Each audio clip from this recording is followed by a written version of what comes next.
Cashless Welfare Card is close to a nationwide rollout after independent Senator Lambie confirmed her crucial support. The cards will set aside 80% of dole payments to prevent them from being spent on alcohol, drugs or gambling. Carrie-Anne, what do you make of these cards? I think they're a fantastic idea. It has been shown in the rollout that in a lot of places it has just worked like a treat. People have embraced it. If you don't have a problem with alcohol, drugs or gambling, it's not going to affect you. If you do have a problem, there is a big possibility that you will be helped. And also, plain fact, why should taxpayers' money be spent on drugs, gambling or alcohol? End of story. Lambie wants politicians drug tested and alcohol tested because we pay their wages as well. OK, let them stick there. I agree. If that's the line, pollies have got to line up. I mean, a lot of other people get drug tested, train drivers, bus drivers, and it's part of their minors. They all get drug tested before they go to work because it's the right thing to do. And if the pollies have to do it, so be it.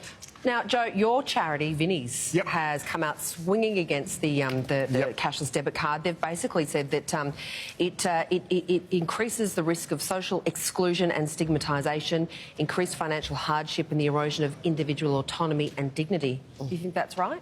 I think it's a pretty strong argument. I think in very specific communities where they have been targeted before, where there were just massive problems and you needed a sort of short, sharp shock, if you like, to try to cauterise the wound, there might have been an argument, but rolling it out across the board, I don't really... It seems to me like you're parking an ambulance at the bottom of a cliff. If the only way you are going to stop people from spending too much money on booze or gambling or cigarettes or whatever it may be is basically to effectively take their money away, I'm not sure if it's working. There have been concerns also that they're not taking money away. They still get their money, but they're not taking it away. Banning them from spending it on it. One of the concerns that was raised in other areas where these trials have been rolled out is that people who are fully addicted will end up basically stealing. Or basically swapping their credit for cash for other people, but at a much worse rate, and so end up effectively paying more for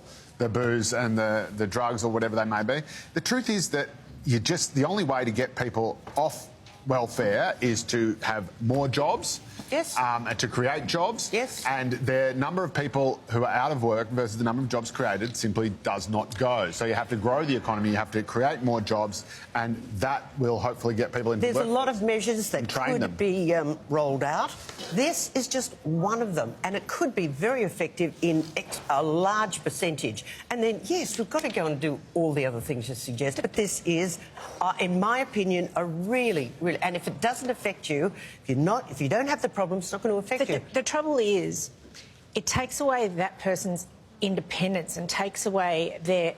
The only way for people to get out of that situation and get jobs is to learn how to do that. Now, I'm extremely concerned when money that is given to families is spent on alcohol and gambling and not on their children. And this is a lot of cases where children go hungry, they don't have things they need for school, they don't need uniforms, and yet there's a case of beer, there's a carton of cigarettes, and there are lotto tickets, or they've been to the pokies.